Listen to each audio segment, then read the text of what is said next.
All right, let's dive right into this explainer. Today, we're peeling back the layers on the core psychology behind manipulation, and we're going to do it entirely without getting lost in those trendy internet buzzwords. This is absolutely crucial right now, you know? We live in an era where therapy speak gets weaponized all the time, making it incredibly confusing to figure out what's real and what's just a tactic. So, over the next few minutes, we're going to build a clear, comprehensive mental model.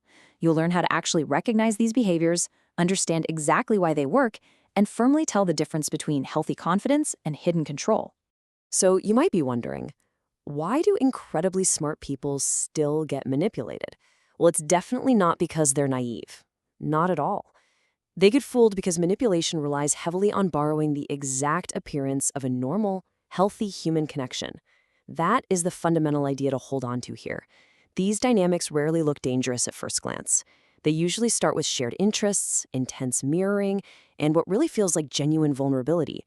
Because the whole interaction perfectly mimics a healthy relationship, your normal defense mechanisms simply don't fire. The manipulator slips right past the gates, basically because they're wearing the uniform of a friend, a partner, or a trusted colleague. Okay, part one. Let's look at exactly why we get fooled. Think about the total mismatch between what's on the surface and the underlying pattern. The surface might be super warm and confident, right? But the pattern running underneath is entirely about control and self-protection. It's exactly like a mirror that only shows a very specific, curated part of the room. At first, everything looks beautifully coherent in that reflection. The sunny, smiling persona seems charming, certain, attentive, maybe even generous. They might buy you grand dinners or shower you with thoughtful compliments. But just outside the frame of that mirror are the hidden puppeteer strings, slowly and quietly testing your boundaries. The mirror completely leaves out intention. And as we're going to see, intention is where the real meaning of every interaction actually lives. Moving right along to part two, the hidden mechanics of influence. Influence isn't some kind of dark magic. It operates by quietly shaping what you notice, what you expect, and what you fear. Think of language like a shipping box. The outside label might look perfectly clean and innocent, but manipulation packs unseen pressure, guilt, or doubt tightly inside. For example, if someone says, "I was only trying to help," the label on the box says, "care." But depending on their tone and history, the heavy cargo inside is actually demanding, "You owe me," or "You should feel incredibly guilty right now." Or consider a phrase like, "You're too sensitive." The label claims to be stating an objective fact about you, but the cargo is designed specifically to make you drop a completely valid complaint. The surface label is rarely the whole message. Here's a really crucial point. If someone can successfully make you doubt your own memory or your sense of fairness, they don't ever need to overpower you in a shouting match. No, they just quietly position themselves as the safest, most reliable version of reality. The goal of this tactic isn't even necessarily to win a specific argument. It's to exhaust you. When you start second-guessing what actually happened, when you feel totally drained from just defending your own basic perceptions, you naturally look to them to define what's real. And the very moment you stop trusting your own internal compass, you become incredibly easy to steer. Imagine the physical sensation of walking down a long hallway where the lights are dim and constantly flickering. You don't stride confidently, do you? You naturally slow down your footing. You hesitate and you brace yourself because the path feels fundamentally unreliable. You don't need to be physically pushed down that hallway. You make yourself smaller, quieter, and infinitely more careful simply because your internal footing has been compromised. That is exactly how uncertainty operates in a relationship. The absolute genius of this kind of manipulation is that it forces you to do the exhausting work of suppressing yourself. It's soft control, for sure, but make no mistake, it's absolute control. Now, we really need to make an important distinction here, because not all self-interest is manipulation. To firmly separate healthy behavior from harmful behavior, think of an expanding fence. Healthy self-expression says, "Hey, this matters to me." It acts like a sturdy, normal fence protecting a beautiful garden. But manipulation, it takes that fence and relentlessly expands it until it's chained up and dominating the entire yard. When someone's supposed self-protection means that you are no longer allowed to have your own friends, or you aren't allowed to express any dissatisfaction without a punishing argument, that fence has grown way too far. Self-protection crosses the line into actual harm the exact moment it starts consuming someone else's space. You can use this as a highly practical toolkit for dissecting confusing interactions.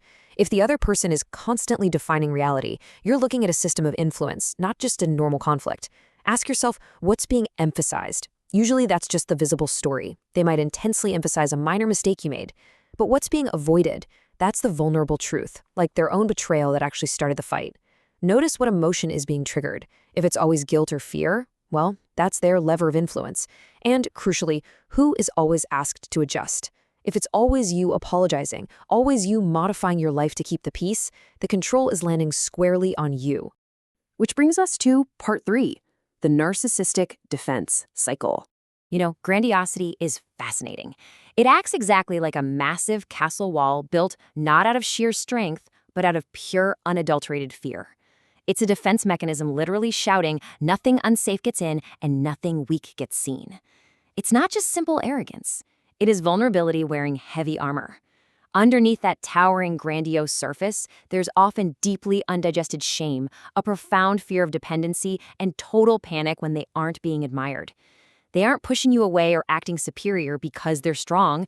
They're doing it because they are absolutely terrified of being perceived as flawed. That kind of confidence requires constant, exhausting external protection to survive. Let's trace how this tragic cycle actually plays out. When the inner threat is shame, the immediate protective move is usually denial or just blaming someone else. In the short term, yeah, they feel a lot less exposed. It works like a quick emotional rescue. But the long-term cost? The truth of the relationship gets permanently distorted. Or look at the fear of dependence. To avoid feeling vulnerable, their protective move is rigid control. They feel safer, but the ultimate cost is that genuine intimacy becomes flat out impossible. These protective moves are like a phone constantly plugged into a charger. Because they constantly rely on blaming or controlling you to manage their own emotions, they never actually learn to hold their own battery power. Because navigating a complex shared reality requires real vulnerability, this narcissistic pattern basically acts like a vice grip. It forcefully squeezes and compresses reality into a tiny, rigid box. Complex reality gracefully says, I can be wrong, I can make mistakes, and I can still be worthy of love. But a narcissistic pattern crushes that colorful complexity into a single suffocating rule, I must be right. They squeeze out any nuance or truth that challenges their image. Now, this makes their internal world much easier to manage, for sure, but it brutally starves the relationship of genuine truth, making it an incredibly painful, narrow space for anyone else to try and live in. Okay, our final section, part 4, seeing clearly and responding wisely. When you're feeling completely disoriented by someone, ground yourself by asking a few very specific questions. First, are they just expressing a normal need, like asking for support? Or are they actively steering reality by demanding total compliance with their version of events? Second, are they protecting a genuine boundary to keep themselves safe? Or are they simply protecting a flawless image to dodge accountability? Finally, does the conversation aim for mutual clarity, or does it just continually generate confusion and dependence? By actively unpacking these exact points during a conflict, you immediately detach from the chaotic emotional fog they're trying to create. You start to recognize that the confusion isn't an accident. It's the intended byproduct of their whole system. As we wrap up this explainer, if there's one single thing you take away from this, let it be this.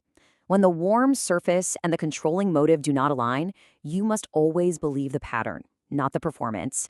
The performance might be wildly charming. It might even feel deeply caring in a specific moment, but words can easily lie, and grand gestures can be staged.